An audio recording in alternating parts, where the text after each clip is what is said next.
Boa noite a você, seja bem-vindo, seja bem-vinda ao programa em off desta noite, que vai conversar a respeito dos maiores problemas enfrentados pelos prefeitos do estado de Pernambuco diante dessa crise econômica e política e quais as soluções para esses problemas.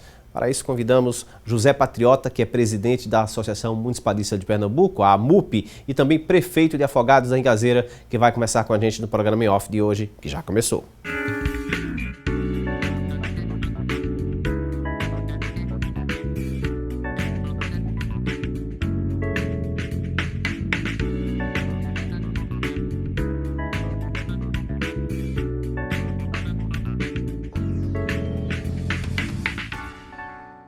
José Patriota, presidente da Associação Municipalista de Pernambuco, a AMUP, prefeito de Afogados da Ingazeira.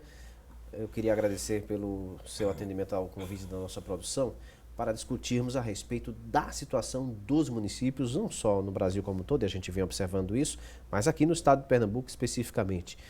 O senhor já tinha visto a economia do país passar por uma situação como essa atual? Quero cumprimentar você, o telespectador, dizer, Marineto, que nunca assistimos uma crise nessa gravidade, com essa profundidade. Isso nos assusta porque a gente não tem muito costume de viver com tanta dificuldade, né? Problemas estruturais, problemas pontuais, a gente sempre faz parte da nossa vida corriqueira. Mas uma crise dessa gravidade, que a cada dia se aprofunda, a gente nunca está preparado. É uma espécie de uma doença onde você está bem de saúde e de repente tem uma gripe, a gripe vira uma pneumonia e a pneumonia é uma infecção generalizada. Então estou com muito medo que já passou da gripe e começa a comprometer a funcionalidade do serviço público, né? As prefeituras têm dois papéis fundamentais. Um é dotar o município de infraestrutura básica, de moradia, estradas, de vias com acessibilidade, calçadas, a urbanização e a prestação de serviço, que é a outra finalidade, né? O serviço de coleta de lixo, de limpeza pública em geral, o serviço de saúde, de educação, de assistência. E isso está começando a ficar comprometido na medida que a gente não pode honrar com os compromissos, com os prestadores de serviço e com o servidor público. Na medida que você atrasa a previdência, na medida que os programas começam a ter dificuldade de ter plena funcionalidade. Então, eu nunca vi uma crise tão grave e o pior, a gente não tem dimensão da sua profundidade e até onde ela vai. Né? Nos parece que a cada dia que passa, a situação piora. Há quem diga, mas já tivemos a inflação muito alta, já tivemos períodos de desabastecimento e tal, mas o que parece o diferencial desta crise agora é que ela junta uma crise econômica a uma política e outra institucional, quer dizer, são três crises ao mesmo tempo e aí a situação talvez fique mais difícil por conta disso. Né? Eu acho que tem crise política, né? Ou seja, o governo começou a se desacertar e a crise econômica ela faz uma ligação e interfere. Interligada à crise política, a crise ética, né, que de uma certa forma abala a confiança, a credibilidade do país lá fora e internamente dá uma baixa estima nas pessoas, né, uma crise de confiança nas suas lideranças, isso é muito ruim. E também tem uma crise que eu digo assim, tem a crise energética, a menor é a institucional ainda, acho que as instituições ainda funcionam bem. Né? Agora, acho que a crise de energia, da matriz energética, a crise hídrica, né? Nós estamos numa seca aqui no Nordeste pior, e pela primeira vez tivemos agora São Paulo, né? Acendeu o sinal de alerta, né? Imagine. E o Nordeste, nós agora estamos com 5 anos de seca consecutivos. Então, isso atinge a economia, diminui a atividade produtiva, isso gera desemprego, aumenta e acelera o deslocamento de famílias para as periferias das cidades. Não é só Recife metropolitana que tem periferia. Quem está nos assistindo sabe que no interior também tem um cordão periférico de muita pobreza e com a maioria de pessoas que se deslocaram do campo para a cidade. Isso também é muito ruim, porque são pessoas com atividade profissional rural, indo para o urbano atrás de sobrevivência, atrás de uma melhoria de vida, atrás de um emprego, quando na verdade não tem. Então, quando se soma tudo isso, é que paralisa, né, a atividade produtiva, fecha pequenas e médias empresas, as grandes começam a abalar, você vê a construção civil com muita dificuldade, desempregando, programas que impulsionavam a construção civil como Minha Casa Minha Vida, há uma redução drástica, visível, a oferta de imóveis para vender e para alugar é muito grande e você não tem, o mercado se retrai, o índice de endividamento das pessoas, né? Há quem diga que chega a 40% o comprometimento da renda das famílias com prestações, com pagamentos, e dentro desse empréstimo fácil, que foi muito facilitado para aumentar o consumo, há um fator muito perigoso, que é a taxa de juros que vem muito alta, que nós pagamos, que você paga, né? E o empresário ou a pessoa física que toma dinheiro emprestado com uma taxa de juros muito além da inflação, né?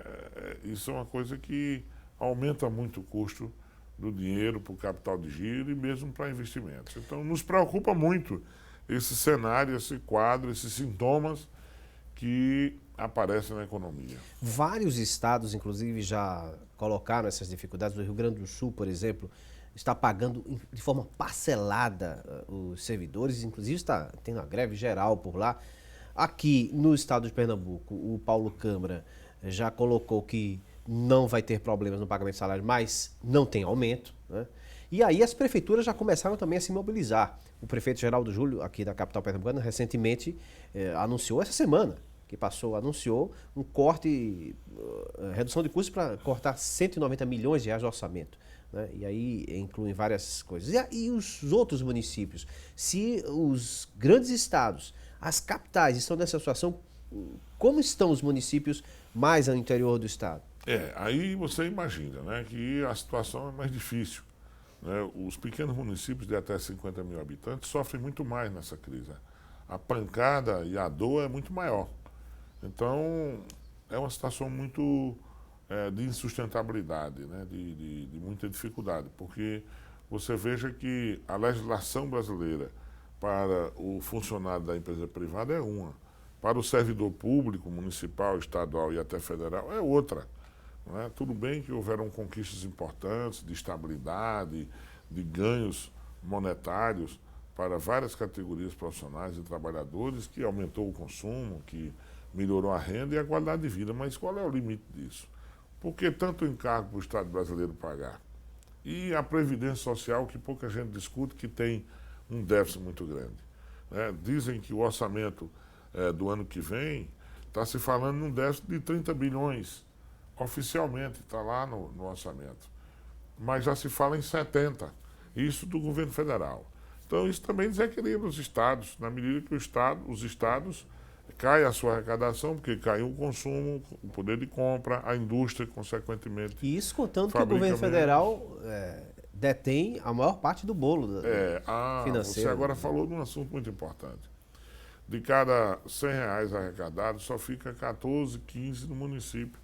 20 e poucos reais vai para os estados.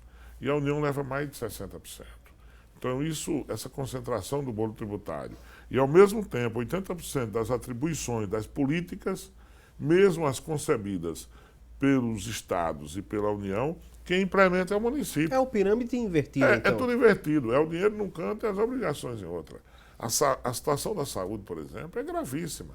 Né? A própria classe média, sem condições, deixou de pagar o plano de saúde.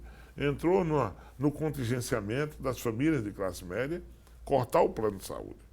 Isso significa migrar e aumentar a fila do SUS, que é um sistema muito importante, estruturado, organizado. Entretanto, há um subfinanciamento.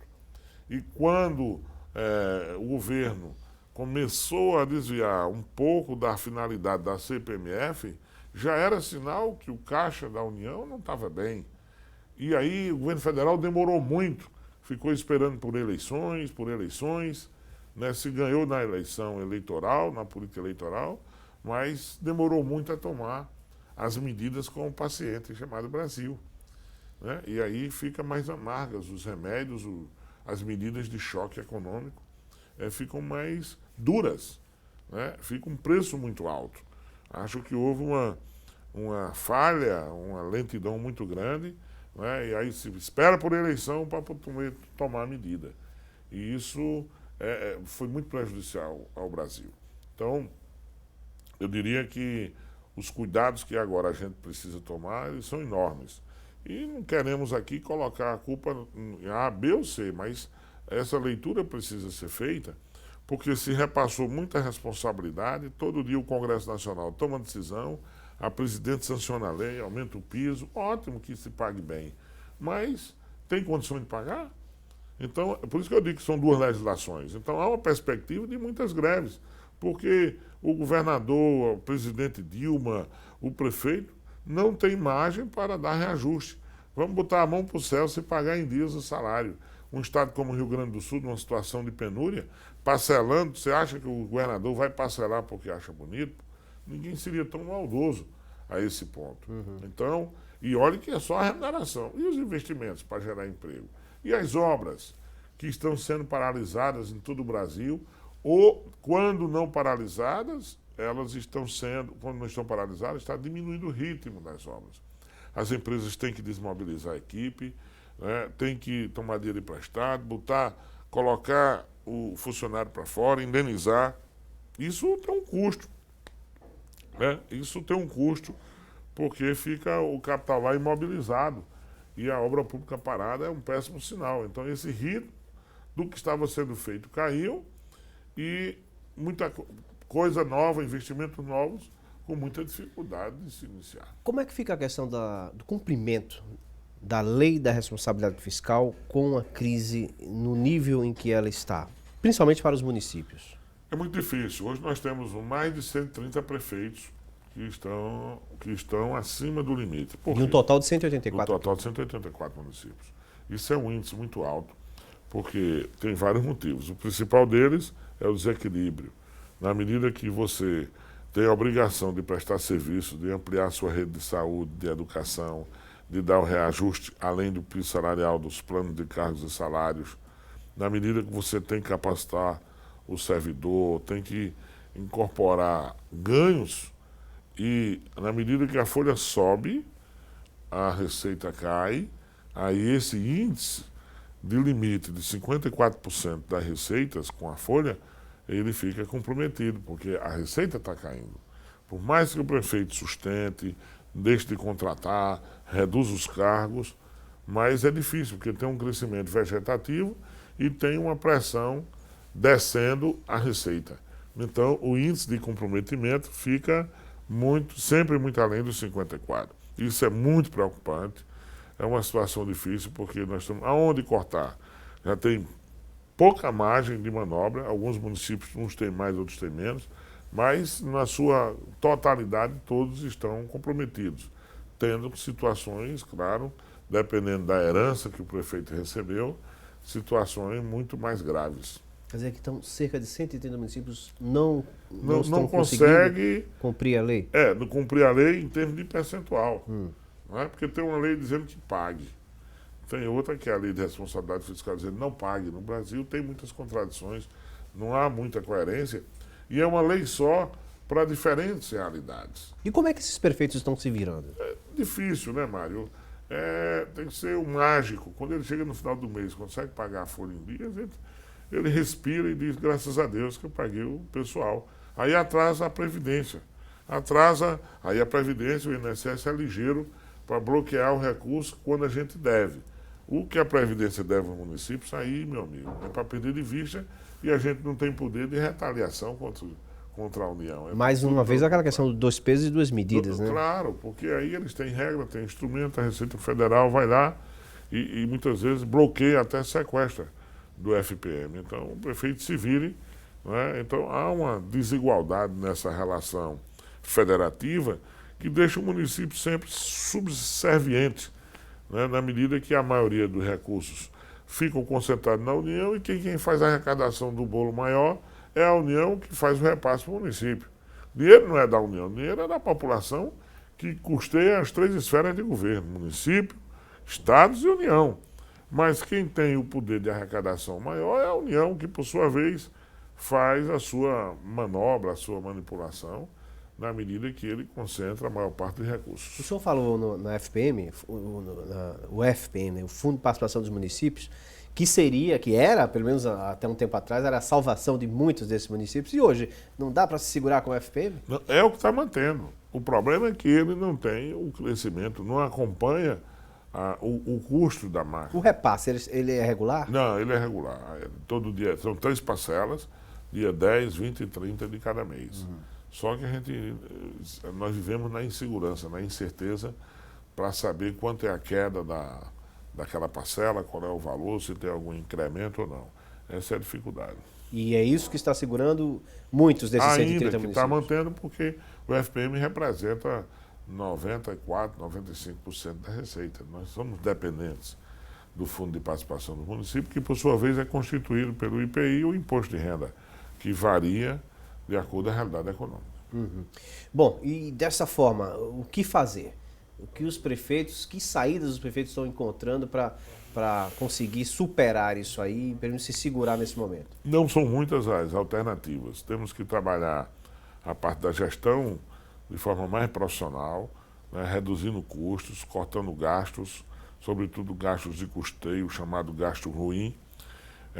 Precisamos ainda fazer um esforço muito grande no sentido de buscar e melhorar a captação de recursos. E a gente vai falar sobre isso daqui a pouquinho, no segundo bloco do programa Em Off desta noite.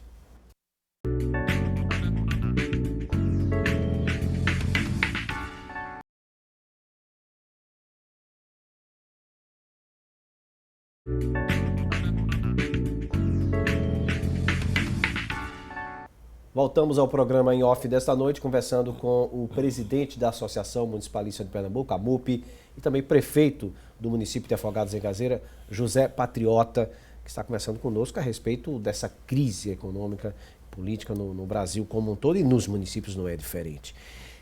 Esta semana, nós tivemos no Congresso Nacional, pelo menos parcialmente, uma vitória para os estados e municípios. Um projeto do deputado federal Mendonça Filho, que é líder do Democratas lá na Câmara Federal, e que prevê a impossibilidade do governo repassar responsabilidades para os estados e municípios sem a devida previsão orçamentária também, que o dinheiro da verba federal, a parte do dinheiro federal, chegando nesse projeto, nesses municípios, nesses estados. Foi uma vitória parcial, né? Mas foi comemorada certamente pelos municípios? Não, sem dúvida. Inclusive, nós estamos agradecendo ao deputado Mendonça pela iniciativa. Nós, do Movimento Municipalista Brasileiro, já vimos acompanhando essa tramitação, tivemos algumas reuniões com o deputado Mendonça, com a bancada federal na Câmara e no Senado. Nós estamos monitorando todos os projetos, e isso é muito interessante, porque já era que vinha acontecendo? Uma antiga reivindicação. O que vem acontecendo ainda, né? Ainda Tanto estados como a União, normalmente eles ficam repassando obrigações que não são atribuições do município. E coloca o município numa situação difícil.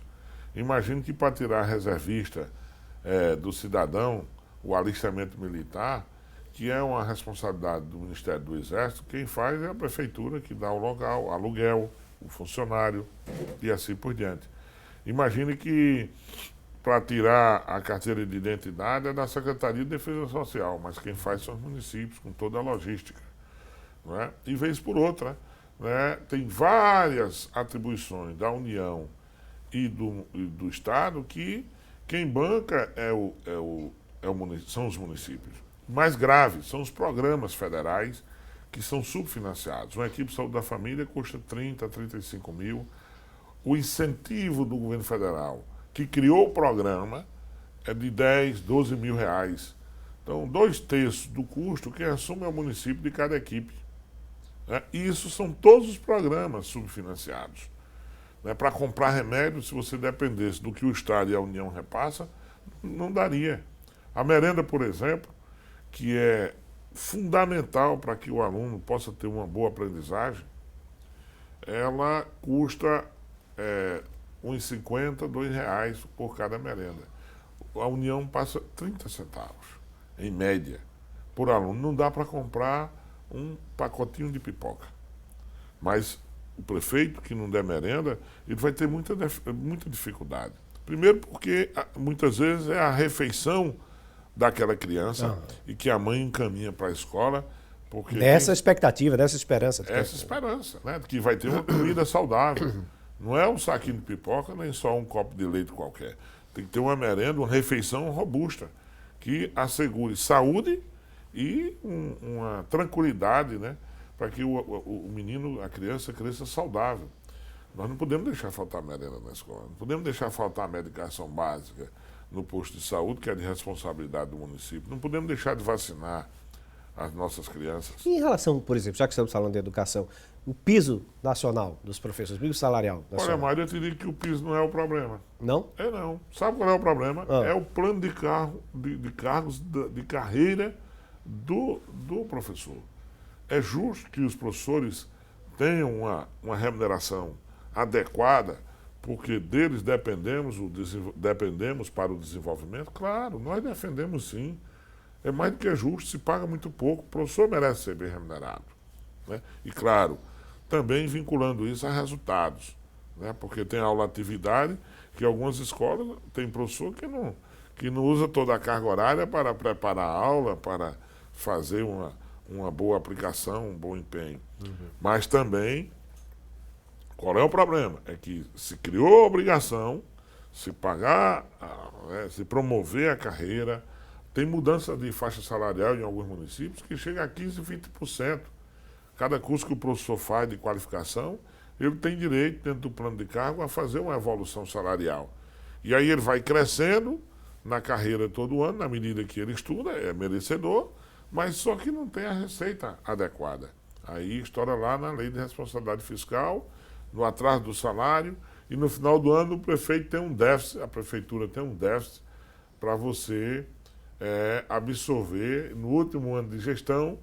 Esse déficit vai lhe criar problema, vai passar do limite da lei. Tem uma série de dificuldades que a própria lei diz que você não pode deixar dívida sem o provimento financeiro.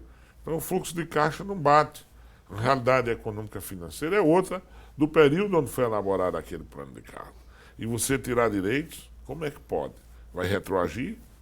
Então você vai deixar sempre de fazer muita coisa para atender folha de pagamento. Ou seja, grande parte dos prefeitos, quase todos nós, estamos sendo gestores de folha de pagamento.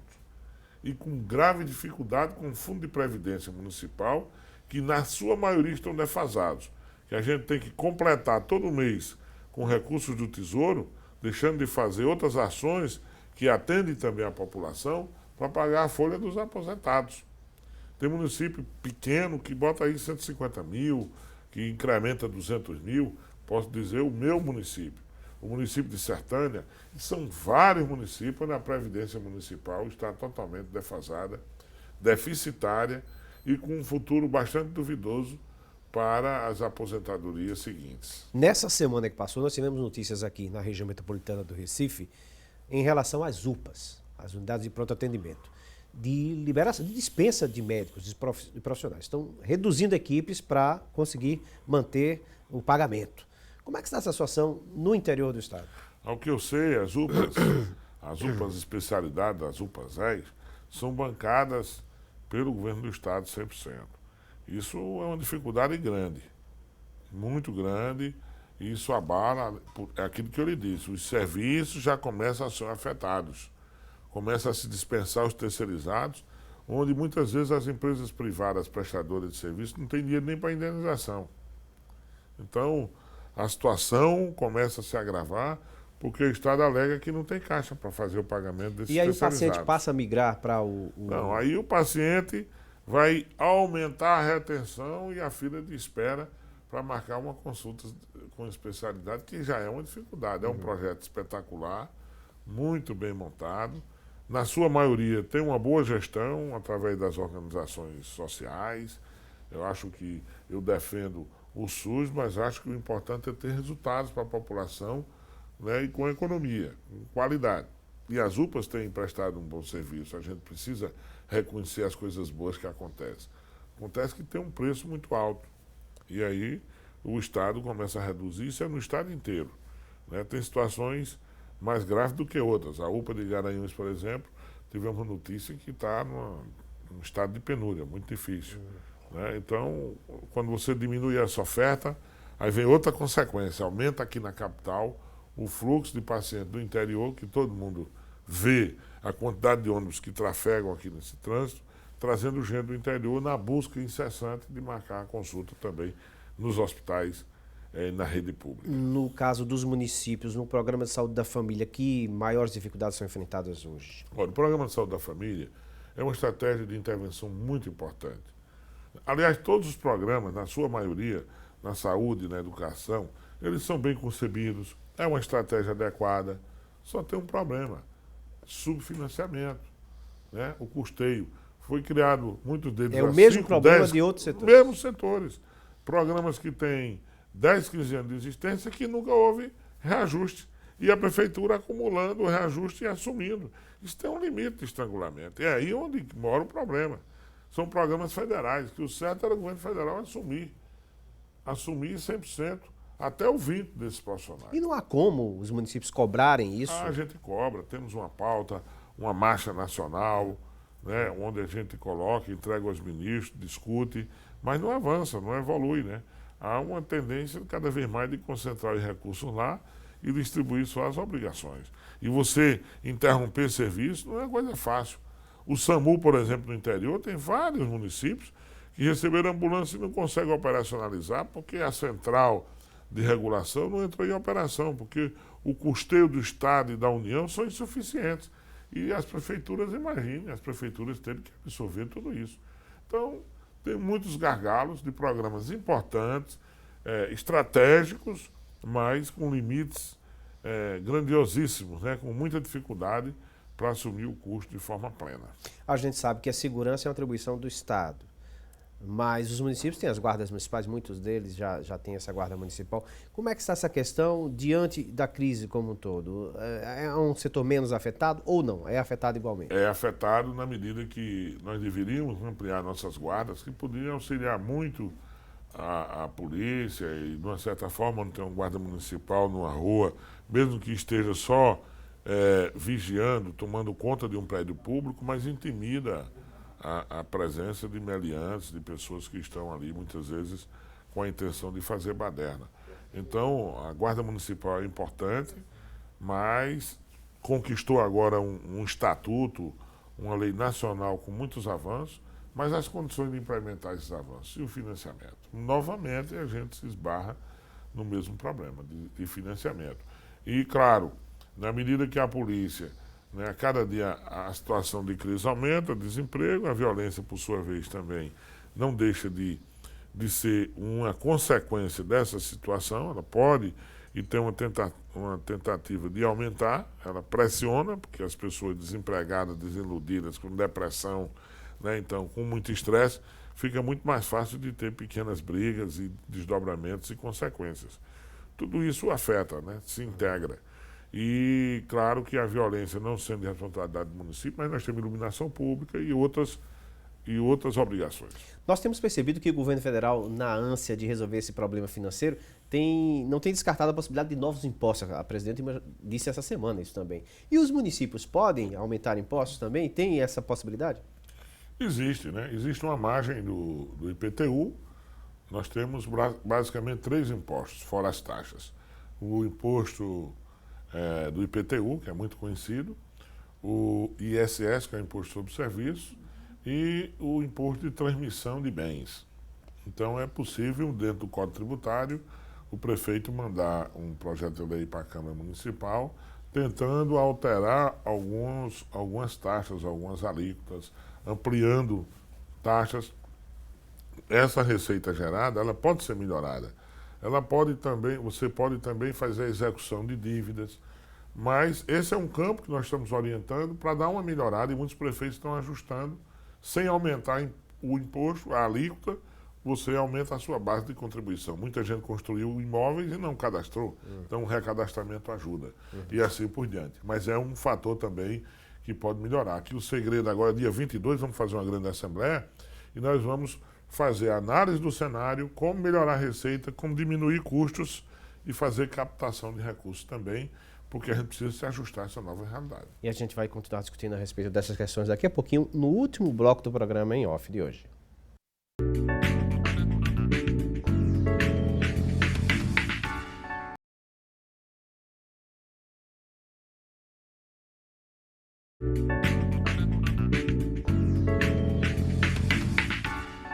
Bom, chegamos ao terceiro e último bloco do programa em off deste domingo, conversando com José Patriota, que é presidente da Associação Municipalista do Estado de Pernambuco e também prefeito de Afogados da Engazeira. A gente está conversando a respeito dessa crise econômica no país todo e, lógico, nos municípios. A crise afeta diretamente os municípios aqui do Estado de Pernambuco.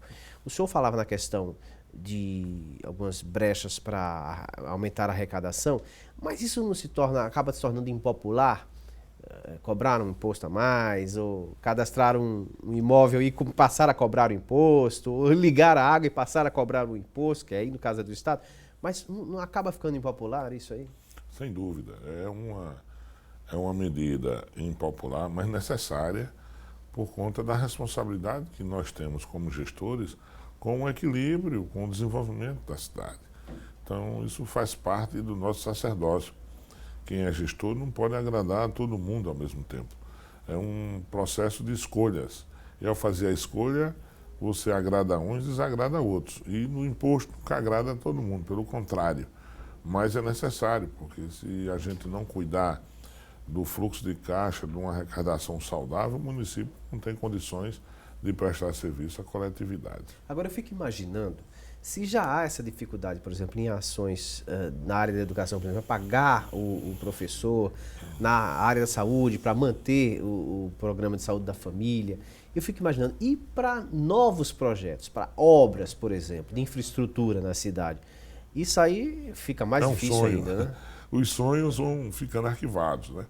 A geração desse período de gestão vai ficar com um certo trauma, né? Um sofrimento na medida que todos nós fomos eleitos dizendo ao povo que iríamos trabalhar muito mais pelo município. E nem todos nós estamos tendo condições, apesar de todo o esforço, de todo o sacrifício, para que a gente possa fazer mais com menos, mas as dificuldades são muitas. Então, os investimentos, na sua grande maioria, ficam adiados para um futuro próximo. Ninguém sabe quando. Quais são as obras de infraestrutura que são mais prejudicadas nos municípios com uma crise como essa? Olha, numa hora dessa, depende da realidade local. Tem lugar que a rede de ensino ainda precisa de uma melhoria constante, da construção de novas escolas com mais infraestrutura, com melhores condições de ensino, com equipamentos mais modernos, porque a tecnologia vai avançando e você precisa oferecer condições melhores de aprendizagem para os alunos. E isso não se faz sem investimento. Também na saúde, você precisa sempre estar melhorando a rede de atenção básica, sobretudo, e também os próprios hospitais de pequeno porte, que muitos municípios ainda mantêm a duras penas, porque eles são inviáveis e insustentáveis, com baixa resolutividade na sua maioria. Então, sempre tem equipamentos novos e também na área de construção, tanto para a rede de ensino como para a rede de saúde. Na área de infraestrutura, você tem muitas demandas, né? A nossa população tem envelhecido e tem a expectativa de vida está sempre maior. E você tem que ter políticas adequadas para essa população que envelheceu, que está envelhecendo e que para ter qualidade de vida, você precisa oferecer academias, precisa oferecer lugares apropriados para fazer atividade. Então há toda uma atenção voltada para esse público, ao mesmo tempo que tem que ter quadras e áreas de lazer para as crianças e a juventude, para que a gente possa ter lugares urbanos mais saudáveis. Pavimentação e saneamento é uma demanda muito grande. A maioria das cidades não tem tratamento de esgotamento sanitário. E o município não tem dinheiro para fazer esse aporte sozinho. Às vezes tem dificuldade até de elaborar um projeto. Então esse continua sendo um grande desafio. E a pavimentação das cidades, que oferece mais qualidade de vida quando você faz o calçamento ou a colocação de asfalto. Então isso tudo não é fácil, Mário Neto. Fora afora a zona rural dos municípios do interior, todos têm uma zona rural. Até Jaboatão aqui da metropolitana tem, né? E já é uma outra demanda. Aí você tem a manutenção de estradas vicinais. Meu município é pequeno, tem mais de 1.000 quilômetros de estradas para você dar manutenção todo mês, colocar material, pissarrar, melhorar a drenagem. Tudo isso é muita demanda. Dentro desse contexto, nós temos um problema em Pernambuco, no Brasil, que não conseguimos superar. Avançamos muito, mas ainda há um gargalo muito forte, que é a destinação dos resíduos sólidos. Nós temos aí 11 capitais que colocam seus lixos a céu aberto, inclusive Brasília. Existe uma legislação moderna, nova, mas não existe fundos de financiamento. E o Ministério Público, o Tribunal de Contas, têm sido muito atuantes em relação a essa questão, a cobrança aos gestores, porque tem a ver com saúde e realmente é um verdadeiro caos, mas tem a ver com investimentos que nós não dispomos para fazer a destinação e o tratamento adequado dos resíduos que são gerados pela sociedade. E muito se diz, então, hoje aí que é diante de dificuldades que se encontra soluções práticas, soluções a curto, a médio, a longo prazos. E que soluções os gestores municipais estão encontrando hoje diante da dificuldade para saírem dessa crise e para se sustentarem? A gente está sendo acompanhado por muita gente do interior do estado de Pernambuco também, né? Boa pergunta. Essa sua pergunta é muito provocativa. Eu começaria fazendo uma reflexão sobre a educação financeira. O que é isso? Como fazer a boa gestão do seu orçamento na sua casa? Quem está nos assistindo deve estar lembrado que acabou de aumentar o gás. Então ele vai ter que saber o que é que vai botar no fogo, que hora vai botar, não deixar ferver a água demais. Sabe que acabou de aumentar a energia. O aumento da energia tem sido constante. Então não dá para deixar as lâmpadas acesas, ligar o ar-condicionado de forma desnecessária para quem tem. O chuveiro elétrico, muita gente desativa. Para quê? Para diminuir a conta de energia, porque dói no bolso. Você não teve aumento de salário, o Estado, o município, a União não está dando aumento porque também não tem. Então todo mundo vai ter que fazer uma reengenharia, tem que reaprender a aplicar e fazer o seu trocado no bolso render. Como fazer muito com pouco. Então é um novo momento de reeducação que eu falo, onde cada um de nós temos que mudar os nossos hábitos, os nossos costumes, reduzir tudo que for supérfluo, né? Por isso que tem restaurantes e bares que estão aí praticamente vazios, porque as pessoas têm outras prioridades, né? A alimentação, a saúde, a educação e a moradia, para quem tem um salário. Imagine, né, que não é fácil. O grande economista, ou a grande economista, chama-se a dona de casa. Ela sabe, né, aonde tirar, o que fazer para poder fazer render. Eu digo aos secretários municipais e aos prefeitos de Pernambuco, vamos fazer com o dinheiro público do jeito que a gente faz com o nosso. Tem que pesquisar o preço, tem que pechinchar, tem que negociar, parcelar, sem se endividar totalmente, sem se inviabilizar, e fazer as coisas render, não estragar a comida, fazer tudo de forma mais adequada possível. Então, a crise, ela também nos oportuniza, nos gera oportunidade para que a gente possa readequar os nossos costumes, os nossos hábitos, que muitas vezes dá lugar a desperdício. Isso não tem mais jeito da forma como está. E os gestores municipais, eles têm essa consciência de que, por exemplo, olha, eu preciso conscientizar o meu servidor de que, por exemplo, lá na secretaria ele tem que apagar a luz no horário correto, ele tem que economizar material, enfim, porque isso, no final das contas, vai dar alguma economia, né? Sem dúvida, todo mundo está tendo essa consciência. Claro que a gente tem que fazer uma adaptação, nós estamos numa fase de transição. A crise se instalou e ela se agrava agora, de uma forma, ela vai para um lado mais doloroso agora. E a gente vai aprendendo, a gente sofre. Mas na dor, na queda, a gente aprende. Quando a gente cai, a gente aprende a se levantar. Isso faz parte do processo dialético e o ser humano precisa se adaptar a essa nova realidade. Eu me preocupo aqui, os gestores, não só os gestores, mas me preocupo com a sociedade, para ver se a população entende que o momento que estamos passando exige de todos nós sacrifício, inclusive dos outros poderes, do poder judiciário. Então, se os juízes tem um salário confortável, não vou dizer que é justo, tem vantagens adequadas para poder exercer com autonomia, com dignidade a magistratura, mas ele precisa ver o que é que ele pode reduzir de custo. Porque é do dinheiro público que mantém, sai do Executivo Estadual Federal, a manutenção das comarcas, o Ministério Público, o Tribunal de Contas, a Assembleia Legislativa, a Câmara de Vereadores.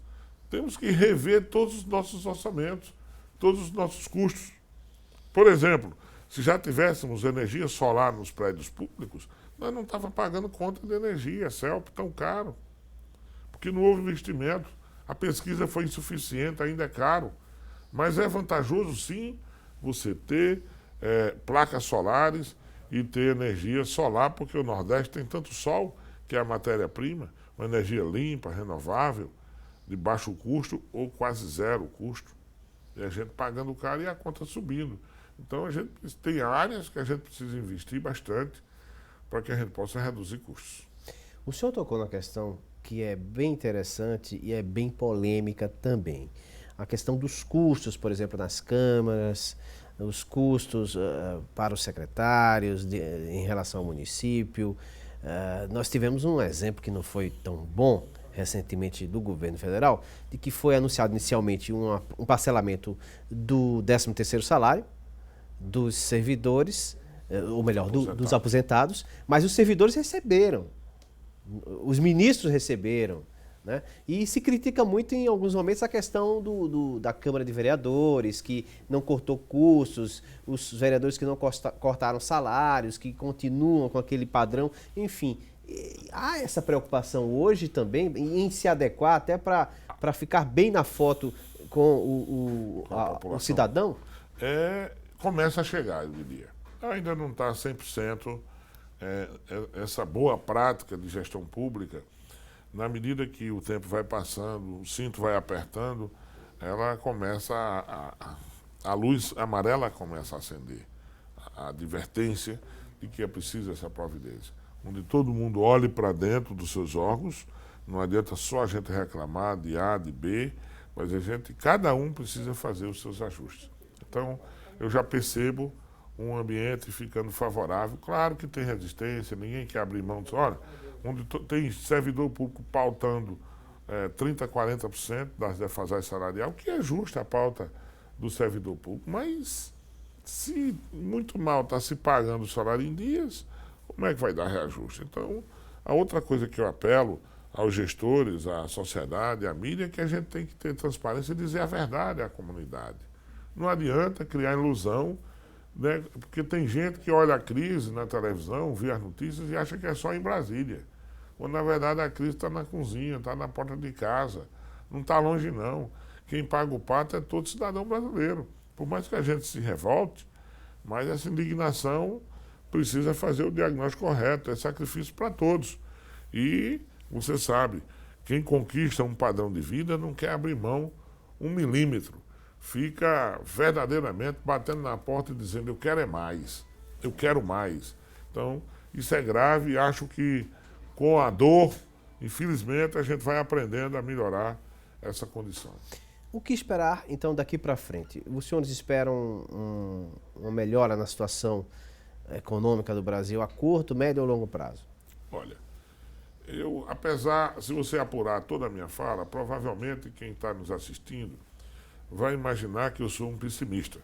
Vai imaginar que nós já estamos derrotados e que não tem jeito. Eu quero começar pensando, a partir da sua provocação, e imaginar, de lembrar que o Brasil é um gigante, ele é muito grande. Ele tem muitas potencialidades, muitas riquezas. E tem a qualidade da criatividade do seu povo. Eu acredito muito na imaginação de que nós não podemos ficarmos algemados, de cabeça baixa, esperando a depressão chegar. Não, a gente tem que levantar a cabeça, tem que ter soluções criativas, temos que interagir, intercambiar, trocar experiências de boas práticas, temos que buscar soluções, né? E isso depende a partir da nossa atitude em nossa casa, em nossa rua e nosso bairro, para que isso contamine a gestão pública, a gestão empresarial, para que a gente possa fazer uma reeducação de comportamento como cidadãos e como consumidores. Então, Mário, não sei quanto tempo vai durar. Ainda teremos, provavelmente, algumas consequências dessa crise. Mas eu acredito que nós não podemos esmorecer e baixar a cabeça. Eu acho que nós vamos encontrar saídas.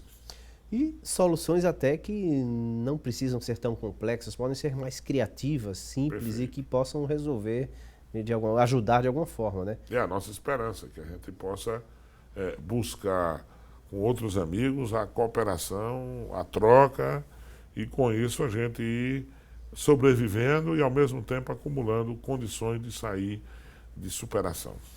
O senhor tem exemplos que, por exemplo, tem ouvido, ou lá de Afogados da Ingazeira mesmo, desse tipo de solução mais simples, mas que está ajudando nessa caminhada? Eu acho que no uso da água, hoje a gente tem um grande desafio da humanidade é ter energia e água, que os dois estão interligados.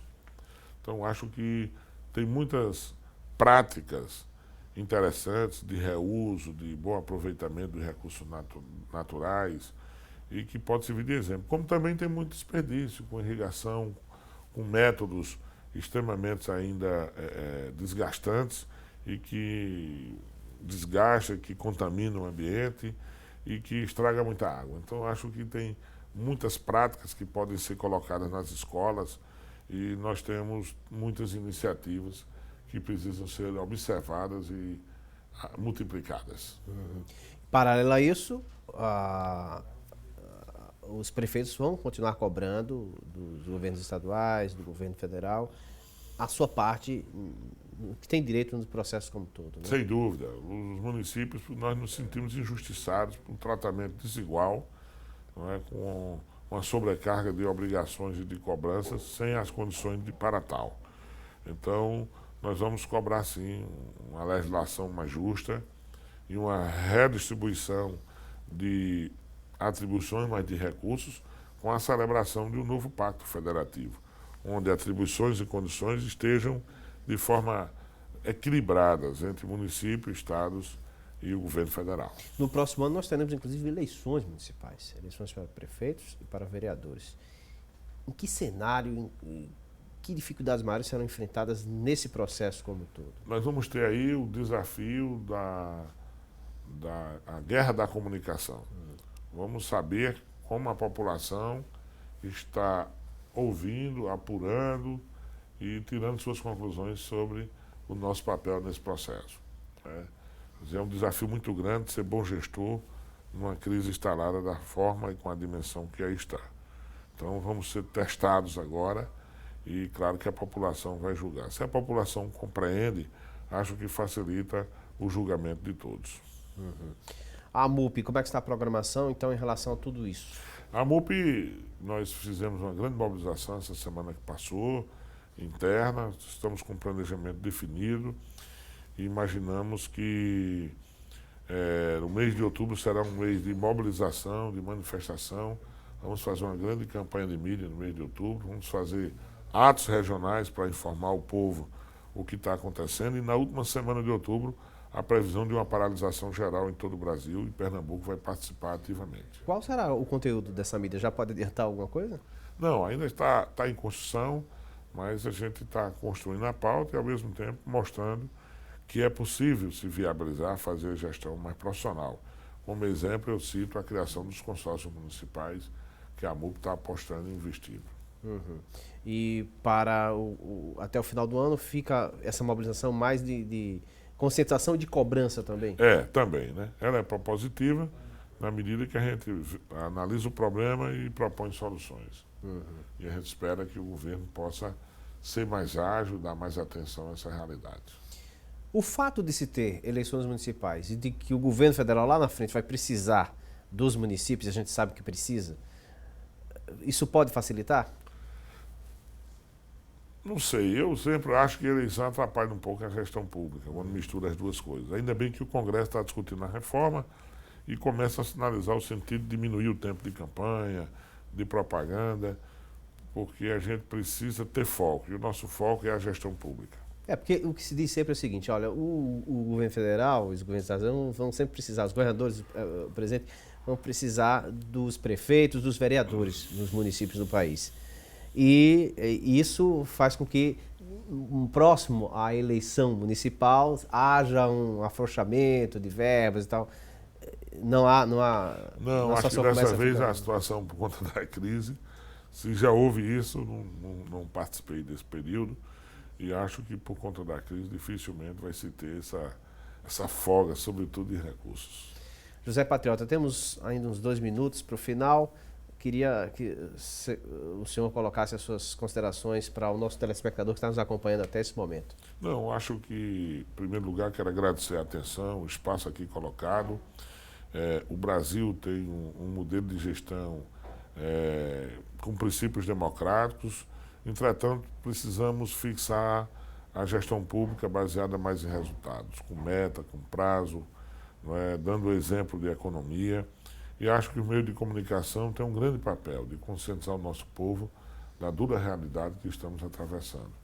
Então, de forma que os prefeitos têm responsabilidade com os problemas, mas nem sempre ele tem condições de trazer as soluções adequadas para todos os problemas colocados. Daí eu peço ao povo que não fique parado em casa, que se movimente, que se informe, que interaja com o poder público municipal. Afinal de contas, nós somos pagos e gerimos um recurso que pertence a todos. E que colabora, de certa forma, por exemplo, o simples ato de, por exemplo, não jogar o lixo no chão já economiza uma varrição, né? Enfim, e uma coisa vai puxando a outra. Você fala de algo muito importante, que é o comportamento das pessoas. Há 2 fatores que eu fico muito triste no Brasil, sobretudo aqui no Nordeste. Um é a forma como as pessoas lidam com o lixo, de uma maneira que todo mundo entenda. O resíduo, com o papel do confeito, com o chiclete que coloca na calçada. O outro comportamento mais triste ainda é o vandalismo, onde as pessoas às vezes saem desesperadas, quebrando o banco da praça, quebrando o orelhão, quebrando o vidro da escola. Isso é um comportamento que nos deixa envergonhados, enquanto que em outros países desenvolvidos, as pessoas, cada um é dono do seu lixo. Se você tiver um papel, bota no bolso, leva para casa. Isso é uma atitude cidadã. Isso ajuda muito a economizar o dinheiro, a fazer uma cidade mais limpa, mais saudável e lhe faz mais cidadão ainda. José Patriota, muito obrigado pela sua presença aqui no Em Off. Nós também agradecemos a sua presença até esse momento conosco. E no próximo domingo teremos mais um programa discutindo um outro assunto relevante para o país, para o estado de Pernambuco, para o Recife e região metropolitana. Até o próximo domingo e mais um programa Em Off.